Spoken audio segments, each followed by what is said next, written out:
Hai warga Sudut Sipil, apa kabar kalian hari ini? Semoga seluruh subscriber dan juga yang nonton video Sudut Sipil ini dalam keadaan sehat walafiat. Amin. Nah teman-teman, saya mencoba berbagi sharing sedikit cerita tentang awalan pertama lulus kuliah sehingga bisa mendapatkan penghasilan dari saat sebelum malah lulus kuliah tersebut. Karena banyak sekali yang bertanya tentang cikal bakal bagaimana sih masuk di proyek dan mendapatkan penghasilan. Saya sebagai FG nih, banyak yang DM atau yang bertanya. Yang pertama tuh kebanyakan lulusan kuliah bagaimana cara mendapatkan penghasilan secara cepat. Oke. Dulu pada saat sebelum tamat kuliah malah saya sudah masuk di dalam lingkup-lingkup pekerjaan kontraktor, ya. Dulu awalannya saya ngikut-ngikut orang, kenal-kenal networking seperti itu, kemudian saya beranikan diri, bang ajak saya dong, walaupun tidak digaji saat itu, hanya diberikan uang jajan. Dan selanjutnya saya berada di posisi logistik, tukang catat material, dan kadangkala juga tukang beli bahan makanan untuk para senior di situ, ya.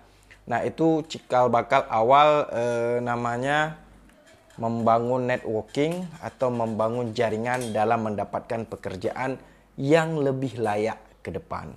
Nah, hal yang mau saya ceritakan di sini, setelah saya telusuri, setelah saya lihat apa sih kompetensi atau kemampuan dasar yang harus dimiliki oleh si engineer atau yang lulusan si teknik ini.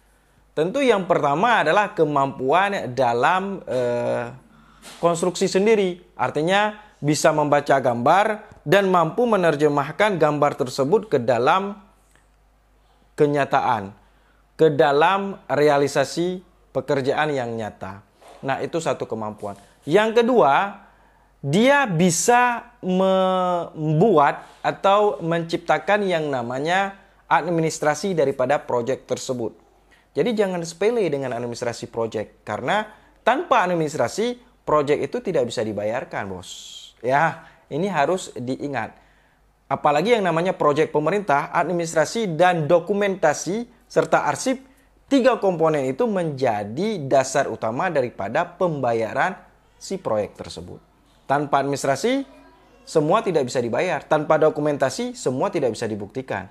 Nah, kemampuan untuk mengelola, kemampuan untuk membuat administrasi ini yang harus poin dasar yang perlu diperhatikan dan perlu dikuasai oleh FG atau lulusan daripada si teknik, terutama teknik sipil ketika akan bekerja di proyek konstruksi. Contoh misalnya, membuat MC0, mutual check awal, membuat laporan progres, laporan harian, laporan mingguan, laporan bulanan, laporan akhir, membuat yang namanya justifikasi teknis, membuat yang namanya CCO, kontrak change order, membuat yang namanya menghitung kembali atau disebut dengan backup data volume, dan lain sebagainya. Dan yang perlu diketahui, dalam poin-poin tadi seperti MC0 dan lainnya, itu mengandung penghasilan yang nyata bagi seorang lulusan teknik itu sendiri.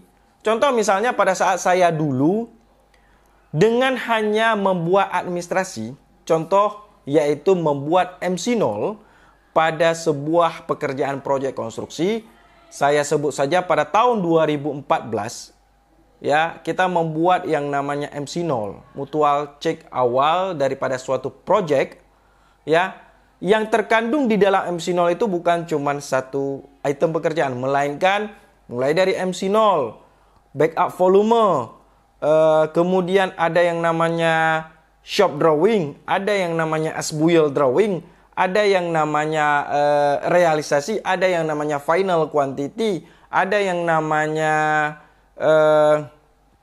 justifikasi teknis dan lain sebagainya seperti file ini. Nah, teman-teman bisa lihat sendiri file-file yang harus kita sediakan, yang harus kita buat, ya. Nah, itu semua nilainya adalah 2% daripada kontrak mereka.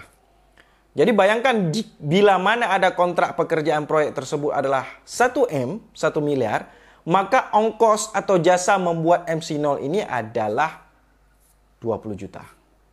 Gimana bos? 20 juta dalam tempo bekerja hanya 2 minggu.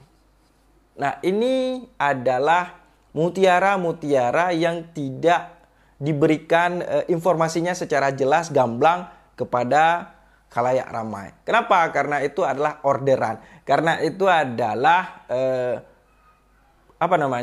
pekerjaan-pekerjaan yang memang dicari oleh yang namanya engineer, yang dicari oleh yang namanya orang-orang yang ahli dalam administrasi. Tetapi yang perlu digarisbawahi, bila mana kita mempunyai bakat, mempunyai kemampuan dalam hal pengadministrasian proyek itu, MC0 itu tidak susah, gampang untuk kita dapatkan.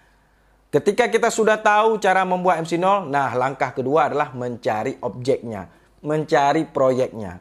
Tinggal kita tawarkan diri.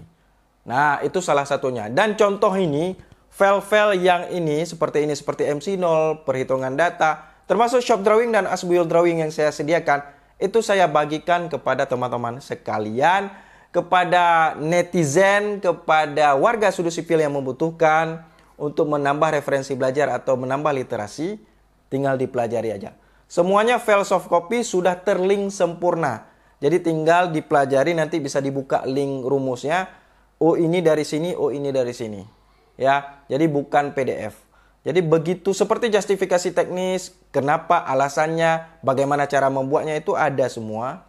Kemudian laporan harian, laporan bulanan, laporan mingguan ada semua. Tinggal teman-teman lihat, pelajari, dan bisa diadaptasikan atau diadopsi bagi proyek-proyek teman-teman yang sedang dibangun atau sedang dikerjakan atau proyek yang akan datang.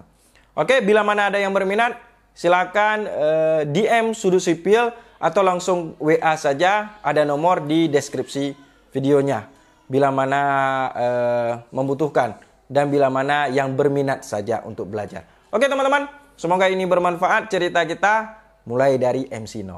Nanti ada MC1, ada MC2, baru sampai dengan MC100. Banyak objek-objek yang bisa kita jadikan masukan cuan di situ. Hidup untuk anak teknik, walaupun tidak banyak, minimal dari administrasi saja bisa meraup puluhan juta. Oke, semoga bermanfaat dan salam Sudut Sipil.